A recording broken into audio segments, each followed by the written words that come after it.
Thank you for joining us here today for a conversation about sequencing and searching and researching and getting information.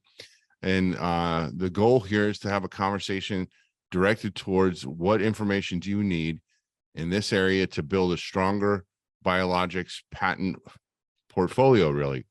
You want to have a valuable portfolio. How are we going to do that? So I'm excited to get going. I hope you are.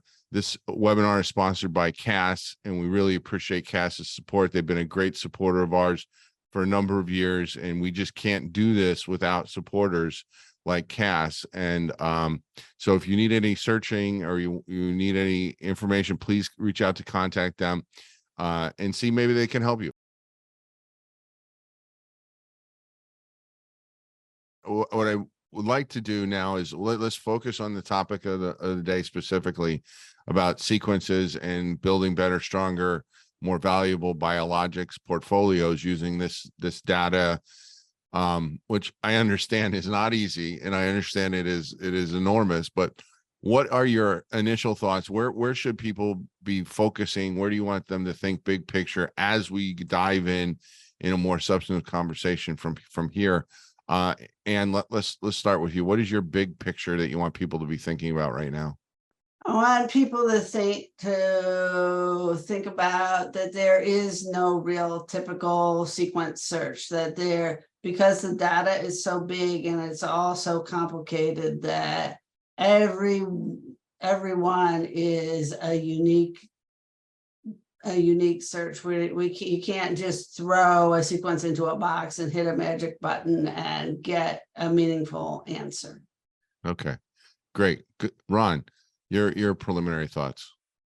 Yeah, so I'm going to say searches in general, sequence and keyword searches, are really an essential part of not just patentability, but the drug development process. It really should be done early and often. So there's multiple stages throughout the development process that these types of searches can and should be performed. And you really need a trusted and qualified help doing so, someone like CAS. Yeah, no doubt. I agree with that. We'll come back to that in a minute. Constantine, your initial thoughts.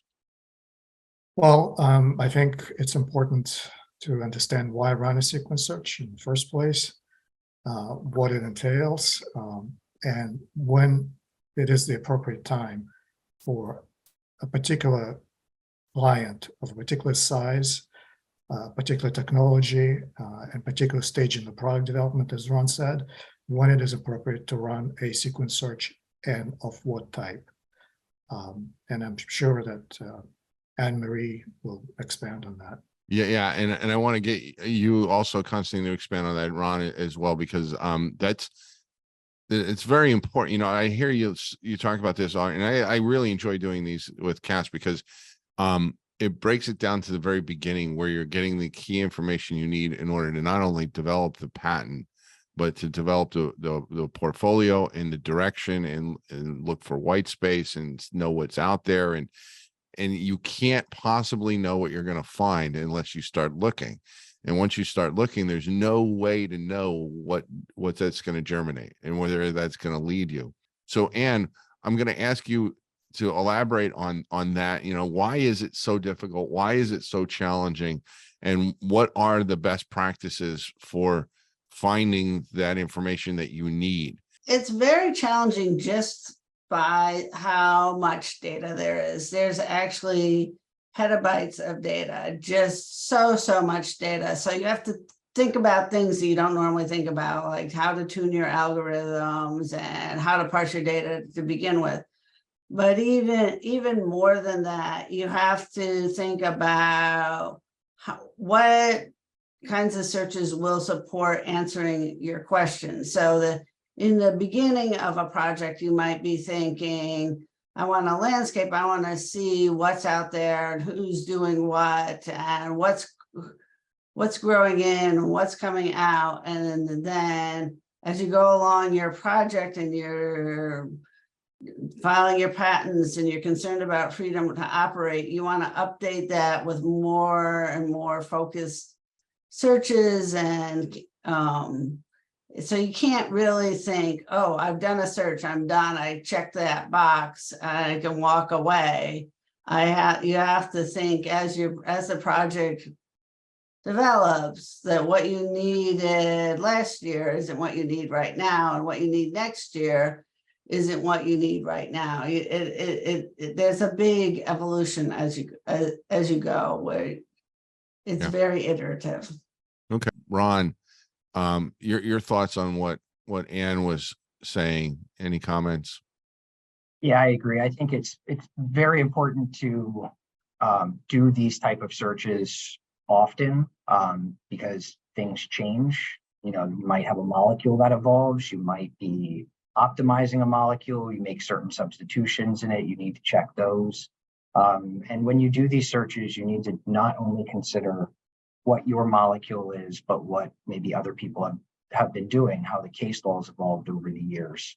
You know, if you're doing a freedom to operate right now, something that's not patentable today may have been patentable 10, 15 years ago. So you need to craft these type of searches so that the results you get give you the information you need. And that adds to the amount of data that you can generate. Mm-hmm. Yeah, no doubt. And Constantine, your thoughts on or reaction to what we've been talking about here? If you're dealing with oligonucleotides, no matter whether you're a big company or a large company, the space in the oligonucleotide sequences, particularly smaller oligonucleotide sequences such as siRNA, are so crowded and new targets are so few and far between, then whenever you pick a new target, a new project, it's absolutely necessary to look around and see whether you're right in the middle of somebody else's claim and somebody else's patent. And the bigger concern is that what can be issued out of still pending applications, that's where we get massive amounts of sequence data that are humanly oftentimes not even possible to locate in a document, because each document may disclose tens of thousands of sequences, literally. That also relates to Cas9 CRISPR sequences as well. So just by virtue of your technology, the search may be appropriate before the start of R&D project, and definitely before filing a patent application, because a search of a nucleotide sequence will save you time and money, although it sounds expensive, and we collaborate with companies like CAS for the reason to make it as efficient as possible, most accurate as possible. We still don't want to spend months and months in R&D and spend millions and millions of dollars just to find out at the end of the road that your patent is unpatentable, and by the way, you don't have any freedom to operate. Yeah. I agree with that. Large molecules are, well, they're all tricky. These biologics, large molecules pose a little bit of a challenge as well in terms of like an antibody, like Constantine said. Somebody coming up with your exact same antibody, it's pretty low chances because of all the sequence differences. But that doesn't mean you shouldn't search it. And here's an example. So under the current state of law and current PTO guidelines, generally in the US and in most foreign jurisdictions, the broadest antibody claim that you can get recites all 6 CDRs. Now, there are exceptions to that. There are ways that you could get broader claims, but generally that's what the PTO is looking for. So people think, okay, I'm going to do an FTO search. I'm going to search for the sequence requiring all 6 of my CDRs. There's a problem with that, because 10 years ago, 15 years ago, you could get a patent with less than all 6 CDRs. You could get a patent with purely functional claims. There's patents out there that are cross-competition claims. There's patents out there that have 3 heavy chain CDRs and no light chain CDRs. So there's a risk out there, and really what our role is to try to craft these searches in the best way possible to get as much data as we can, but also to advise clients that there's risks. And if a patent's 15 years old, that might not be that much of a concern, but it's worth identifying just to see what it is. Because what we're asking is, where in the life cycle does the search provide the most value? So go ahead, and where do you think? I mean, where do you tell people if somebody comes to you? How do you determine telling them, maybe this is a little too early, or hey, this is the right time. We really need to put our foot down and really dive into this. What advice do you give? So I advise people, if they come to me at the beginning of a project, I would say, do a landscape, see who's out there, find the obvious horrors. But I want you to promise me you understand that this is not an FTO. Yeah. Promise Yeah. me, promise me, promise me. And then once you're more focused, then you can start thinking, well, is it patentable? Do I have a patentable thing here? Do I have FTO? And asking more questions. Yeah. So we had As over half the as your people. invention kind of solidifies, the focus of your search and the kind of searches you do changes. Yeah. So over half the people, 55% said the right time where you get the most valuable is with the landscape. Right up front. What do you think, Constantine? I mean, is it useful for you and your clients, or do you try and get them to do more deep dive searching a little bit later? Well, more searching, the sooner the better, because if you're dealing with a sequence, you need to oftentimes, particularly in the crowded spaces like oligonucleotides, you need to design around existing prior art. There's practically, if you just pick a sequence, most likely you will find either overlapping sequence or a sequence just next to it that will make your sequence unpatentable. So then you have to run certain experiments to show that certain sequences, certain modifications produce unexpected results. And that's what gives you patentability. But with that, you need to have a comparison point, and the comparison point would be the closest sequence found in the prior art. Yeah. So prior to design of the product, and particularly we as patent attorneys can contribute significantly to that stage. It's almost like a co-inventorship here, where we suggest to a client to do some modifications or some design around, and then I've had many instances where the client has actually achieved, multiplication of the activity by just finding a slight modification of existing sequence. So no, just because there are many sequences out there, there's still hope actually to patent. And as I say, never give up hope. Yeah. In the sequence space, but tread very carefully. And that's why I think in the crowded spaces, it's particularly important to do the sequence analysis, the white space analysis, before you even start tinkering out with in vitro experiments. Yeah, I personally agree with that. I think the amount of information you can gain, useful information about the direction you should be going, or maybe, we need to stop. We need to shut this one down and put our resources somewhere else. With the resources and tight budgets that companies have, Ron, I think I personally agree with Constantine. Earlier is better. What say you? Yeah, I agree. I think, there's early is definitely important. But I don't know that there's a one right time. I think there's many right times. Early is definitely a very important time because it'll guide your patent claims. Say, in a protein situation, for example, if your protein has 2 amino acid changes, you search to see if anybody has that. If not, okay, you look to see if somebody has those in different molecules. And now you might need to start thinking, is a patent examiner going to reject your claims for being obvious? So now you start generating competitive data just to show that your molecule is better to counter an obviousness argument. Maybe you don't put that in a patent application, but you leave it in your back pocket for the time of patent examination. That will basically strengthen your portfolio, knowing what's out there. And then once you get that filed and once your molecule starts showing signs of success, it's very important to start doing the FTO, not only on the molecule itself, but on how the molecule is generated, purification procedures, cell lines, things of that nature, so that are there risks out there? Are there licenses that need to be obtained? You really want to know this information before, like you said, it gets too late and you just invested millions of dollars, and there's no point, to the point of no return. So I just switched the slide here, and now we're looking at the different types of sequences. Does it matter, the question that we're asking now, when in terms of timing, does it matter whether you have something that's a DNA, RNA, or protein type innovation? Does that change where in the time frame you want to research, or is it just always best to get it done early to see where you're at and whether moving forward makes sense?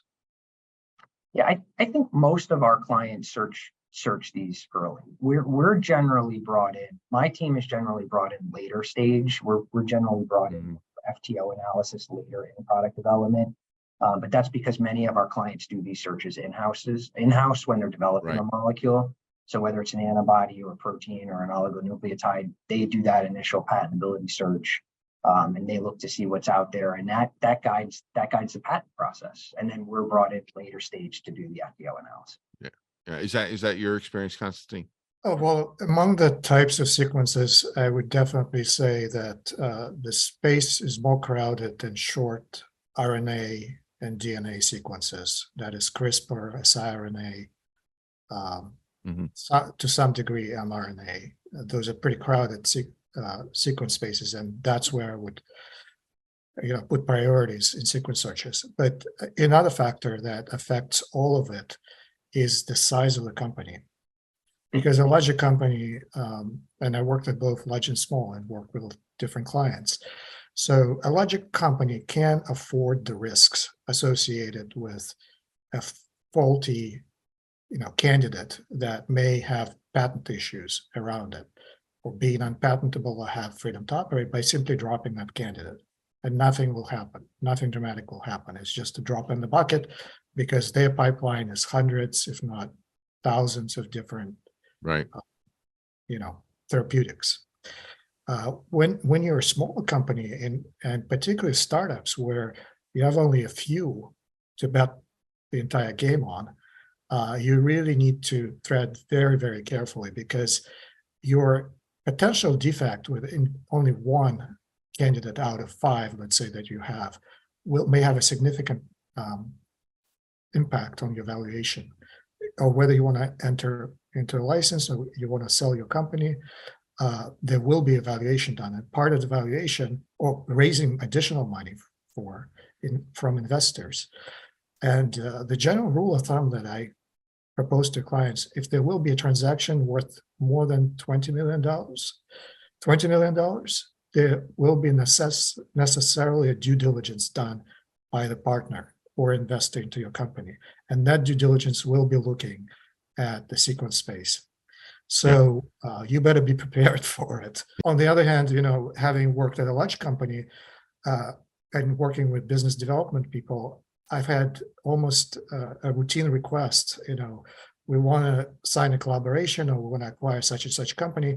Can you please look into their patent portfolio so we can reduce the price on some patent defect, or argue that they should cost $20 million less because of this particular issue. So expect that coming.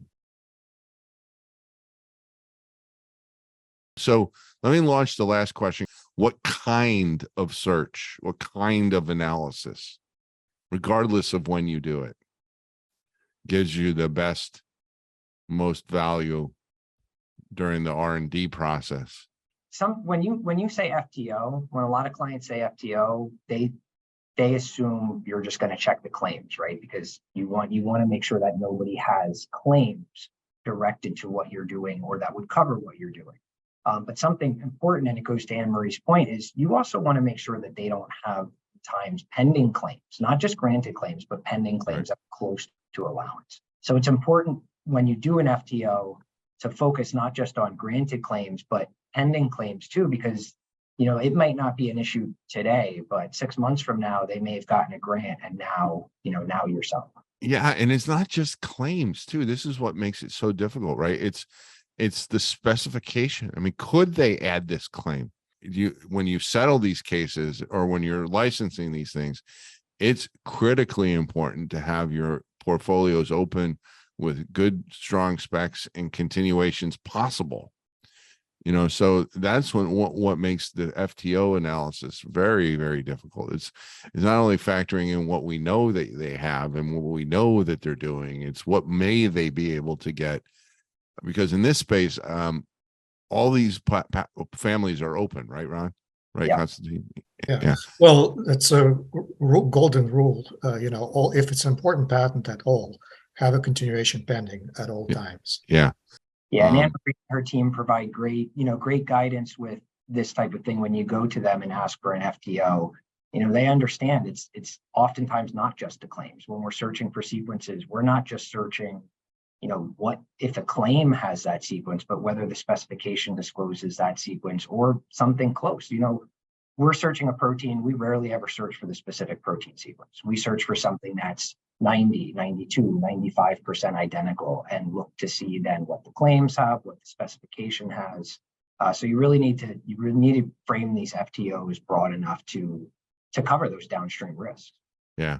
We have a question about FTO. In the FTO for sequence searches, would it be possible to locate patents which are likely unenforceable in light of recent case law? Yeah, you want to make sure first, it's not expired. Like you said, if they didn't pay a maintenance fee, make sure that they're outside of the window that they can file it later. But yeah, you want to look for these things, and then once you see something that's potentially risk, then you evaluate. Okay, would this be valid under today's case law? And that's where you might turn to outside counsel to get an opinion. This, whether it's non-infringement position or a invalidity position, but the very first thing to do is just craft these searches in a way that you pull all that data in, then you can look at them, and if it's broad and it covers what you're doing, hire outside counsel, ask them for an opinion, and then that way you have that in your pocket and hopefully be protected against willfulness claims. So Anne, let me ask you, when you're doing your FTO searches, when somebody comes to you and really understands what an FTO is, and I need an FTO, can you do an FTO? You're finding as much as you possibly can that's related, right? And then you're funneling that up to the requester or the attorney involved, right? Can you explain that process a little bit? So we think of a whole bunch of what countries you want and what is the appropriate algorithm. And we do all sorts of stuff with sequences, but you also need to do terms and keywords. You can't just like you can't just do a keyword search and expect to find sequences. You can't just do a sequence search and expect to find terms. So with an FTO, you gotta do a lot of different strategies and slice your data a bunch of different ways in order to feel confident that you've covered the whole space that you need to.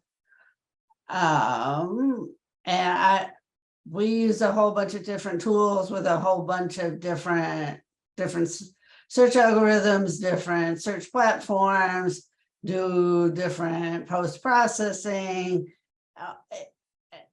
There is not like a standard FTO thing I would do other than tell you that you need to do both the sequence aspects and the term aspects of it. So Constantine, I'd like to get your thoughts on what Anne has said and also what Ron has said. How do you do this with your clients? The FTO? Well, the FTO is probably one of the monstrous projects out of all ones that we've discussed, because there are so many aspects to a molecule, whether it's an antibody or a protein or oligonucleotide. So you have to work very closely with the searcher to come up with a most optimal strategy. And this is where the communication with the searcher, developing the search strategy and working the follow-on questions is very, very important. And likewise, the clear communication and clear understanding of what's being done between attorney and the client is highly important. because this area is highly prone to miscommunication. Like Ron gave you an example of clients understanding FTO as clearance of claims, not clearances of products and various aspects present in the product. The differences in jurisdiction and attorneys need to understand how these various claims are treated in various jurisdictions. And when needed, I'll consult appropriately with foreign attorneys on that. So, and when it comes to a freedom to operate, do you need a written product so you can present it to investors? And is it going to be on a single most closest patent? Is it going to give you just a sort of a one-line sentence that the such and such freedom to operate search has been performed without going into details? Those are very, very serious questions that need to be clearly communicated. We're right pushing the hour, but I do want to ask you both, Ron and Constantine.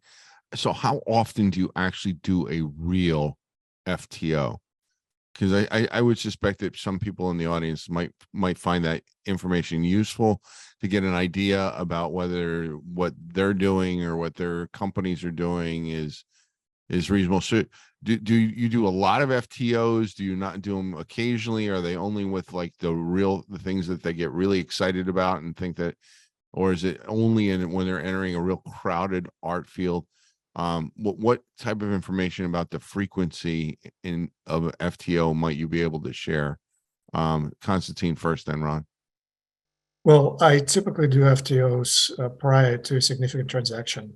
And as I mentioned before, if there's a licensing out or acquisition of a client, that's when we do FTO ahead of time. And that dictates the frequency. Right now, the market is very active in biotech. So there's a lot of demand for searching, and and Anne-Marie can attest to that. And we have somebody asking specifically, would you recommend starting the patentability sequence, an FTO search? Would you recommend starting an FTO search before screening of the protein molecules or after settling on certain candidates? I think it depends who the client is, what their business model is. I think generally we are brought in later than that. So generally early on, it's the patentability search. It's the looking to make sure that how it isn't out there. And later on, it's the FTO where we're trying to clear broader. We're doing more of a scorch the earth approach, looking for very, very broad claims, clearing the methods, clearing the cell lines. And we do a lot of FTOs, and we do them both during due diligence stages. Like Constantine said, the client is looking to acquire another company or acquire an asset of another company. We're brought in to do the FTO to kick the tires on the IP, make sure it's as strong as they say it is, make sure there aren't any risks. And then also during clinical trials, we're often brought in both early and late stage clinical trials. We're even brought in after phase 3 before market, just to make sure that there aren't remaining issues that are out there. By the time the FDA approves it and the thing hits the market, clients really want to know all the risks that are out there. So we're brought in late stage as well, which a lot of people don't appreciate. Yeah. So Anne, I'll ask you to just comment on that briefly. It sounds like right now there's an awful lot of folks doing FTOs and searching, and if you're not doing that, then you're not keeping up with the industry, I suppose. We do a lot of FTO work. I'd say a substantial portion of my day-to-day work is FTO. And I see it sort of in the beginning of what looks like the beginning of projects, and then before there's a transaction or a significant investment, and then before going to market is when it looks like what's crossing my desk when people are asking me for FTOs. But I would also encourage people to not consider your FTO done. That you should, after you have your FTO, set up a monitoring program, that it's a moving target.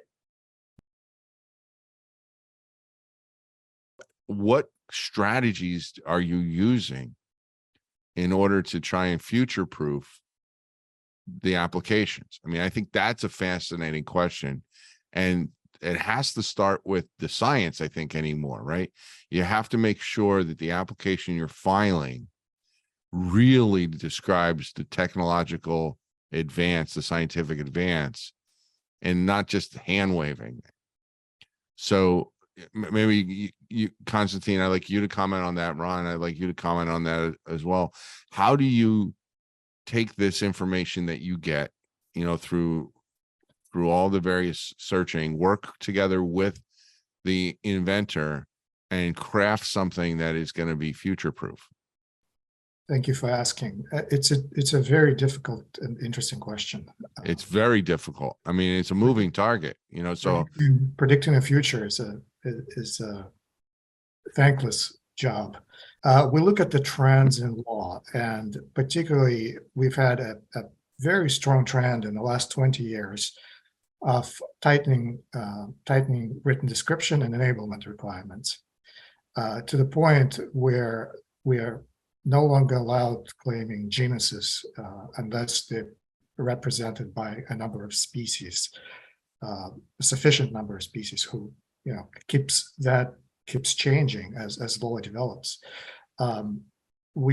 Before we used to be able to claim antibodies, as Ron pointed out, that are purely functional genuses, you know, an antibody binding to such and such target, and that would be sufficient. And now it came to a point where, you know, the best case scenario is where you can claim an antibody by 3 specific CDRs. Same with all the nucleotide sequences. It wasn't uncommon to claim a sequence which is homologous, which is at least 75% or 80% or 90% homologous to a given sequence. With short sequences, particularly with a size, microRNA, those type of claims where you see a claim and it says 75% homology to a given sequence, that gives you a very broad claim, to a claim that is not supported functionally across the entire genus. And all the patent offices across the world, and US, of course, is one of them, have started narrowing the claims down to a more specific structure. So when we look at the, for instance, siRNA patent application and sequences that are granted today, they're more typically granted to a specific sequence plus minus give it to 1 to 2 nucleotides. I think if we'll project this into the future, maybe 10 years from now, we won't be able to get that. And even as far as modifications are concerned, the science now teaches us that the pattern of modifications correlates with sequence activity very highly. And as soon as the patent office will take this paradigm for granted, we will be getting sequences that are not only limited by sequence itself, but they also will be limited by the modification patterns for various changes that are on that sequence. So that's where my expectation is. And clients should be particularly sensitized to that. The way we deal with it is we hedge the risk by drafting patent applications with multiple tiers of support for various claims, for broader claims, intermediate claims, and very narrow claims such as I described, you might be only able to get sometime in the future. And that's what you have to do, you know, and it's important for clients to hear that, and from you, from me, from everyone, because, you know, gone are the days when you could write something short, sweet, everybody would know what you invented, and everybody would know what the claims cover. Yeah, it's hard. I mean, look at 101. You know, nobody predicted the judicial exceptions, and that changed the industry on its head, and now this might change it back. So it's tough. I'd say, you know, as a general rule, the things that we advise our clients are, make sure you have support for what it is that you want to claim, right? If you have a lead molecule, have the sequence in there, claim it, be careful how you claim it. You know, there's issues with starting claims too broad and having to narrow them during prosecution. Yeah. You generate prosecution history estoppel against yourself, and now all of a sudden your claim is much narrower than what it was. So, maybe the strategy is to claim the molecule as the molecule is and not make many amendments, and hope that you get equivalence under the doctrine of equivalence. Hope that if somebody comes around and generates an antibody that differs in a single amino acid, that they would be covered under the doctrine of equivalence. The other thing is make sure you have data. The timing of the filing is really important. If you file it too early and you don't have your supportive data in there, and you're trying to get broad method of treatment claims or broad genus claims, it's going to be an uphill battle.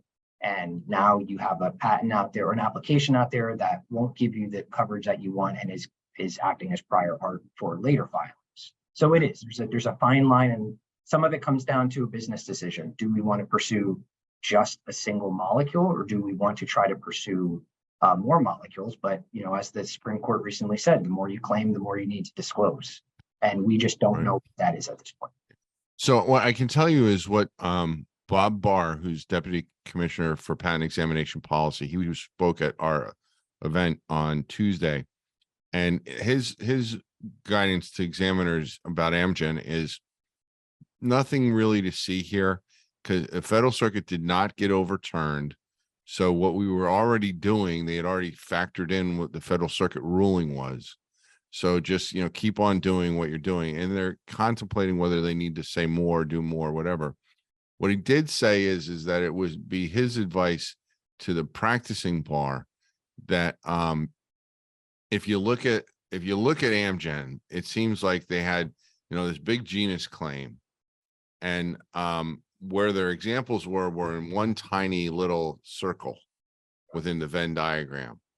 So what he suggested applicants think about doing is maybe it's not 26 examples isn't enough, but maybe have, example here, example here, example here, example here, all throughout the Venn diagram that captures your broad genus claim. And that probably is going to be the best practice until we know more about what the Federal Circuit thinks Amgen means. Yeah, I think that's consistent with current Federal Circuit practice. There was a case many years ago where the issue came down to there were 300 antibodies that were disclosed. And that wasn't enough to support the broad claims, because those antibodies were all, like you said, in a very, very specific corner of the plot of land. So we're past the hour. We still have almost all of our audience with us still, but I'd like to give you guys in rapid fire an opportunity to wrap up with your final thought. And the final question is, if there's one thing and one thing only that folks leave today remembering, what do you hope that is? Ron, let's start with you. Do a search of your asset, keyword, sequence. Make sure you search it early and often. Early and often. I like that. Thanks a lot, Ron. We appreciate you being here. Thank you. Constantine. I would say one of the most important things is to do the sequence searches correctly. There's so many ways to go wrong. So hire an experienced searcher, hire an attorney who's done this type of searches before. So that's great advice too. This is not something that you can just dabble in. You need to do it and get it right, or just don't do it. Right. All right. Thanks a lot, Constantine. Great having you here. And Anne, I'll give you the final word. I would say that all searches are a collaboration, and the more you can tell me about your problem and your situation, the better results I can give you and your client. That just don't think that when you give me a search that you're throwing it over the wall and I throw it back. You give me a search, we've entered a relationship and we're going to be talking to each other for a long time about it. But that's good. That's the way to do it. I mean, if you want to really understand what's going on, you have to have a searcher know what they're doing, number one. Number two, the searcher has to know what you've done.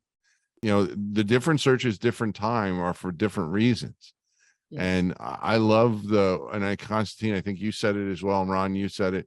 My closing thought is search early and often. You never know what you're going to find, and it's always useful information.